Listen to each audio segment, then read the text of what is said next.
Welcome back. Welcome back. It's episode 209 this week. Mother Tucker, where we meet Cam's mom. And if I remember correctly, she's a little too handsy for Mitch. I think that's how this works. I don't remember the other two storylines at all. I do remember the actress that played Mother Tucker is absolutely genius. I also remember that Mother Tucker is just a funny little play on words.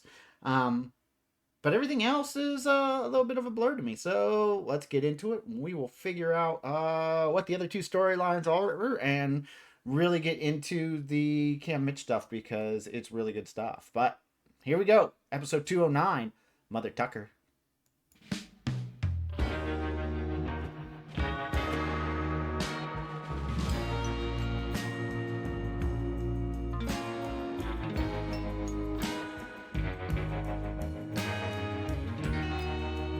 All right, let's go.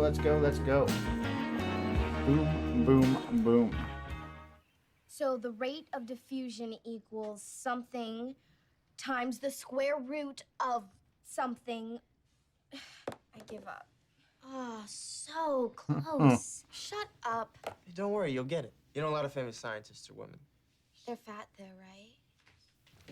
Mama should be here by now. I wonder what's keeping her. Cam, that depends. Did she take her jalopy or one of them new fancy flying machines? You know, Missouri's more cosmopolitan than you give it credit for, Mitchell. It's got a very vibrant cowboy poetry scene.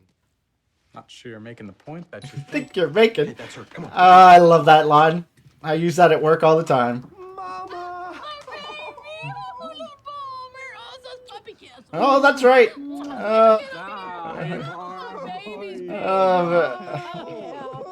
Well, I don't want to overstate this, but my mom is the Celia Weston, absolute gem of a person, absolute wonderful actress playing Mother Tucker. Couldn't be sweeter, couldn't be nicer. Was always happy to have her come back and reprise her role. Every single time, she was just wonderful. Also, as a side note, I forgot that we called Cam Little Bomber. That was a piece of ephemera that kind of left my mind.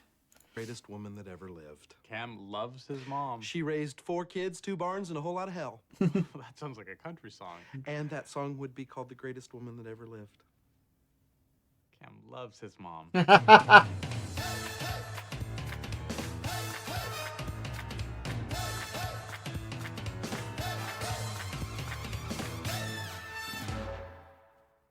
All right, I'm not sure who From the wrote minute I met this. Barb.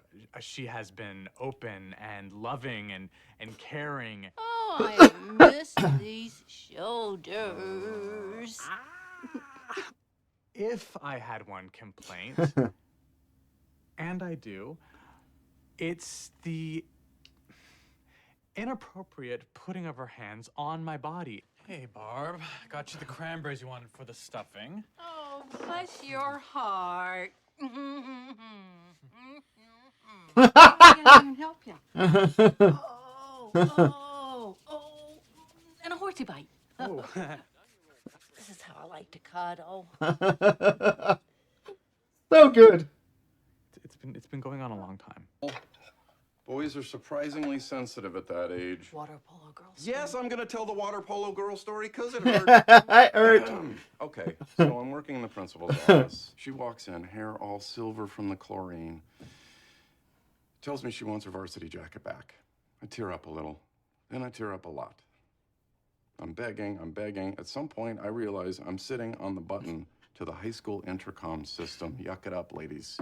Wasn't funny then, is not funny now. It was traumatic. So good. Those two are so good. Don't do Dylan like Linda the Cannon Kincannon did me. Lennon, the Cannon, Kincannon. That was a long time ago. I loved her. Okay. I know. Linda the Cannon Kincannon, which actually I think was a different name from the first script before the rewrite, because you always get a well, not always, but most of the time you get you call it a white. It's just a white script, and then every time that a scene changes, you rewrite it, something new happens, you get colored pages. The next color would be blue, and then I think the color after that is pink, and then I think the color after that is goldenrod, which is yellow. And so by the end of a episode, you have a multicolored script, and you can tell how many times things were rewritten by the many different colors inside the script itself. Green actually comes after maybe green, then goldenrod. I'm not sure, but there is a certain way that it does go. And so, if you see a mostly white white script, or kind of a little white and blue script, that it wasn't rewritten very much. If you back in the day when you actually had hard copies, so now everything's on your iPad, everything's digital.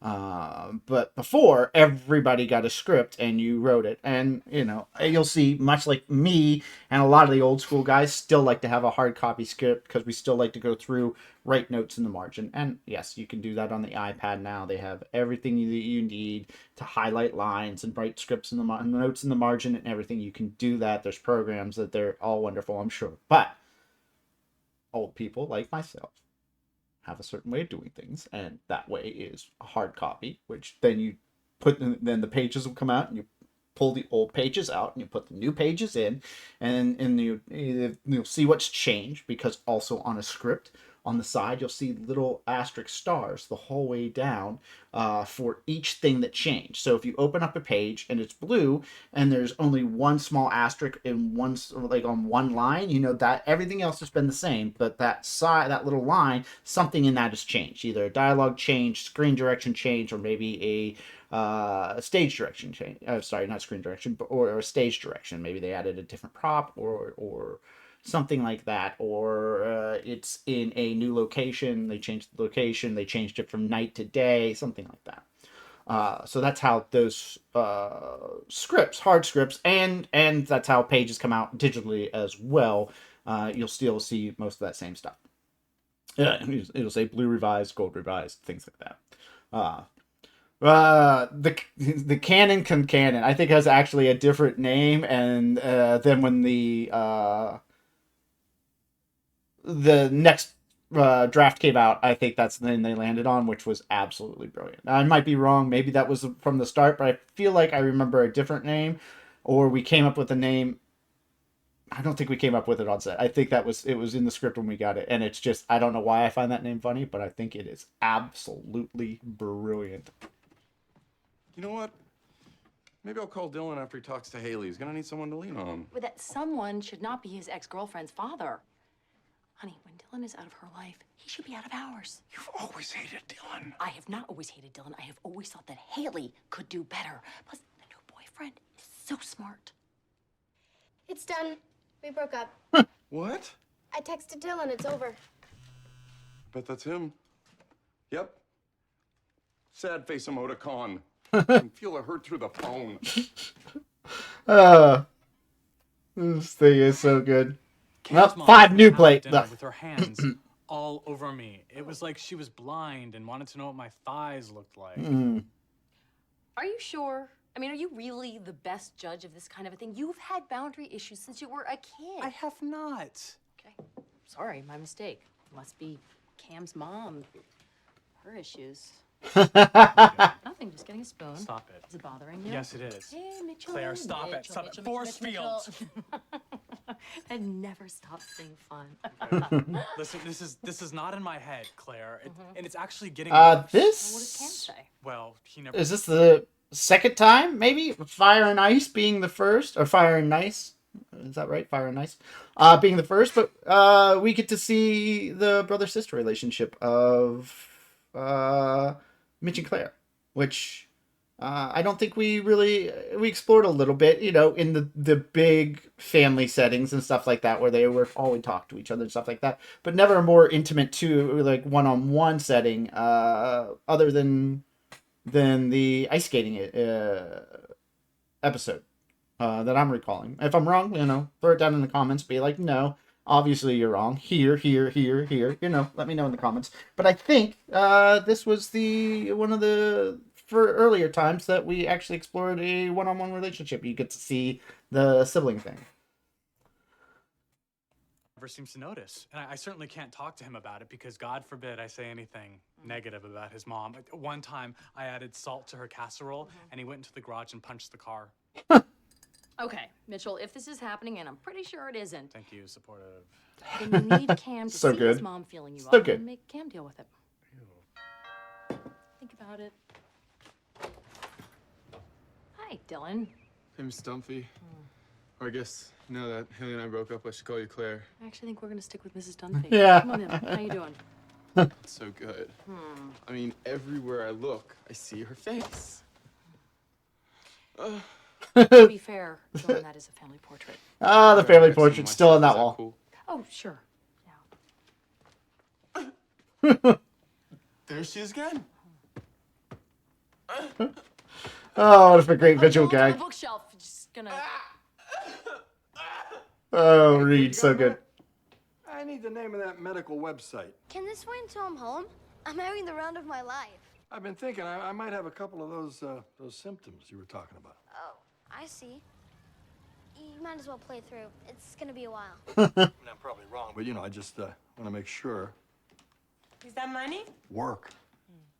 So tell him I'll get that order out this afternoon, huh? Did she buy that? Because it sounded fake on this end. I'll talk to you later, Tom. Dylan. All right, so I don't know if we go back to Manny there. We'll find out. But this is a trap that I see writers fall into every once in a while when I'm reading, spec scripts or things like that. Is that you're writing a scene for somebody that's in a different location and it's the only scene there, and you don't think about it, but that's a day, or at least half a day. That's a crew has to go there and shoot to a different location that they have to find, and then they got to go and get parking and unload the trucks and go, and then they shoot that 5 lines at a spot, and then everybody packs up, and it's a time eater. For you writers out there, be conscious of it. It's sometimes it's funny. And like there, it was funny. It was great. The lines work. It's great for a show like ours. It was easy. You know what I mean? We fall off the truck, we shoot it, we jump back on the truck, and we're gone. It was nothing for that. But for a more traditional show, those are things where you have to be mindful, because you're adding a lot of time for what you hope is a lot of juice in the squeeze. But if it's not, then you are just throwing money out the window and you're making your script more expensive. So for young writers who are trying to get a script off the ground, that's just one of the things you should be mindful about. I worked a show one time that actually, I don't believe they shot, I want to say 11 episodes or 13. They didn't get the back 9, I know for a fact, but I think they shot the first 13, and I'm not sure it aired. Maybe it aired 1 or 2 weeks and then it was off. But it was a show that was that. Hey guys, you remember that time we were at the airport, and then you'd smash cut the airport and be like a visual joke or a 2-line joke, and then they're back to, and they smash cut back to the scene itself, and it was a whole show of that. And let me tell you, it's expensive. You're building a lot. Hey, when we were at that restaurant, okay, you're building a 2-wall set, which is actually just the 2 walls. Here we go. So it would be like that. And you would, whatever your 2-wall, it's called a 2-wall, and you put you shoot it with like 1 or 2 cameras, and you just shoot it straight into the walls, and that way you're not wasting money on the 3rd wall or a full setup or going somewhere. But even that's expensive, and it's a lot of scene setups. And it was a show that was completely joke after joke after joke after joke. You'd have 30, 40 different locations in an episode, and it was expensive. And you're losing money to locations, and you're losing money to construction because they're building all these 2-wall sets or 3-wall sets, and your crew is moving between stages back and forth because they have a bunch of different scenes to shoot. And it's just something to be wary of. Make sure if you're writing it that it's funny enough that it is the juice is worth the squeeze, as they say. There, I think it was 100%. Like, you got the playthrough joke, Round of My Life joke, and Manny on just the visual comedy of Manny on a miniature golf course while Jay likes to golf. This isn't the batting cages because we already saw Phil at the batting cages in an earlier episode, so it might be the only time we were there, but it was worth it. Hey, Mr. Dunphy. Old yearbooks. Saved them all. Oh, oh, look. What? You're the cutest boy in school. We're going to have an awesome summer. Smooches, Brenda. Oh, Brenda, you're about to have the most confusing summer of your life. Hey, All guys. right, so Oh, there's Mitchell. those I believe were his actual yearbooks, and then on the bottom, which is the one in his hand right now, I think might have been a prop that we used to hide the artwork on his actual yearbooks, because we want to hide that, so it matches where A, Cam went to school, and B, gives a little anonymity to where Eric went to school, which there's no anonymity on the internet, I know, but still. And also artwork that's not cleared, so I believe that the one in his hand is actually a prop one, and the other ones were actually his own, if I recall correctly. Little corn silk. Whoa! So Let good. me pick out my axe. You were so right, by the way. The one with tuner Ah. on overkill. If you want, you can have some. Diet starts tomorrow. Don't tell Mrs. Dunphy about this. I always wanted to go to this place with Haley, but she said it looked stupid. The girl with strong opinions, like her mother. Claire hates this new sweatshirt I bought. She says it looks like something a girl would wear to the beach. Yeah, it does. But I wear it anyway. See? If All right. you're alive, you can't do the things you're passionate about. Here's continuity. Passionate about, Dylan? Just small continuities that we can't, nothing you can do about it. If you want, you can have some. Diet starts. Alright, so.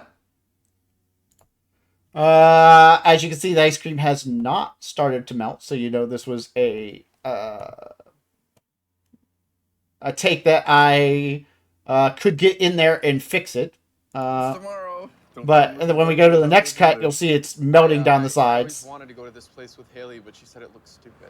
The girl with strong Yeah, so it's all melted down the sides, which is the horrors as a prop man of doing ice cream scenes. Because unless you're doing mashed potatoes, which a lot of times we use mashed potatoes as ice cream, or foam as ice cream, because it doesn't melt and it's easy. But you use that in background. You don't use that a lot of time for hero, and you can't do it when they're eating because they want to eat and they aren't going to eat mashed potatoes or foam. So here you are. You try to get in there and switch it out every single time, but sometimes you can't. And so we will bounce between like her cuts, mother. and when you bounce between Claire hates this cuts, new sweatshirt I bought. She says it looks like something we'll a go girl back would wear out here the to the beach. wide, and it'll be all But I clean wear it again. Anyway. See? See? That's just the way it works some If you're alive, you days. can't do the things you're passionate about. What are you passionate about, Dylan?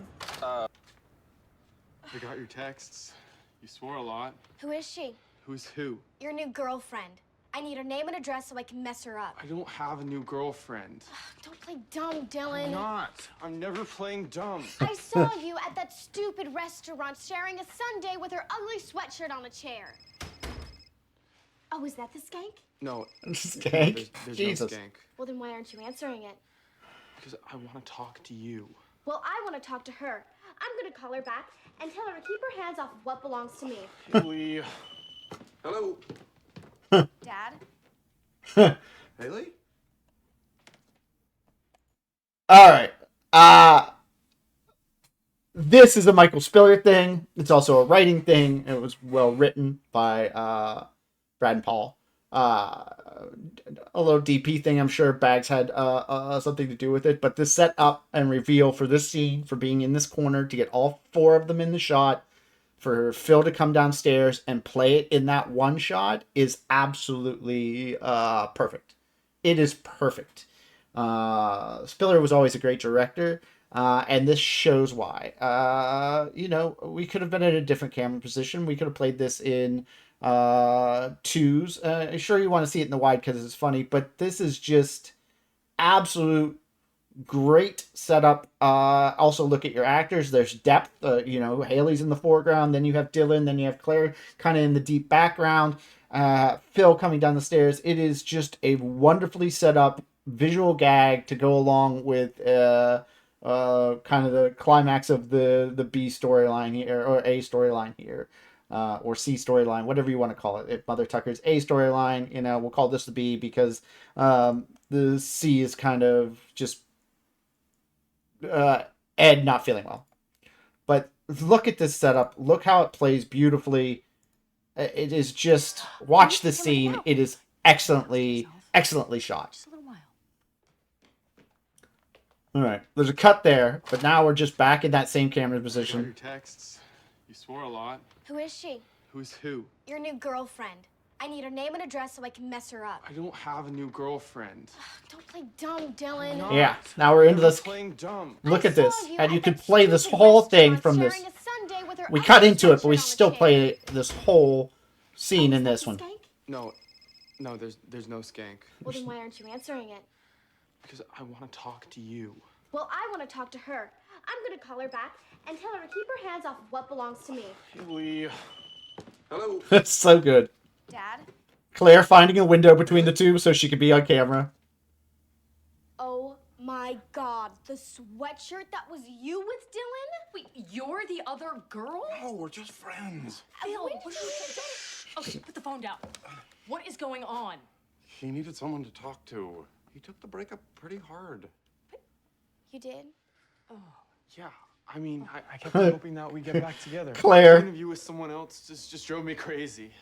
Me too, baby.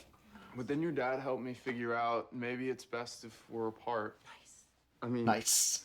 I think I just need a little time to date Dylan.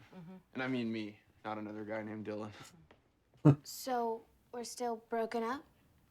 I mean, I think so. Wow, okay. I don't know, I'll see you. Yeah. Sarah's so good in this. Claire's so happy. Phil's so sad. It's a great little ending to our show. Dylan, you loving Graceland? Yeah, that's true. Probably would be cooler if they had roller coasters. Still, it's fun to see where the king lived, huh? No, that's just an expression. America doesn't have a king. Yeah. Oh, sure. Uh-huh. When? Well, it's not always the case. Huh? So, Dylan, did you get a chance to listen to Great. the song? I don't even think we needed to tag it. You got 7 minutes? Got 7 minutes? What a great tag. So good. That's fantastic. He was perfect. Those scenes are great because it's two props. It's the sweatshirt, which is technically costumes, but once we do something with it, sometimes it kind of moves over into props, like it going in the trash can. So that's a crossover thing. Costumes will probably still grab it and put it back on him because he has to start the scene wearing it. And the phone, and that's it. But and it's also Ty being allowed to just have full reign as Phil because he's the only one in the scene, and Ty is a comic genius. So it's a great ending to that. Great tag. So let me know what you think. Thank you for spending your time with me. Like, subscribe if you think about it. Send this on to other people. Next week we'll take on another episode, but we had a good time today. I like this one. Celia was great. The other storyline was great. And Jay and Gloria kind of got pushed to the background this time, but that's all right. It was good. So we will start again next week. But until that time, see ya.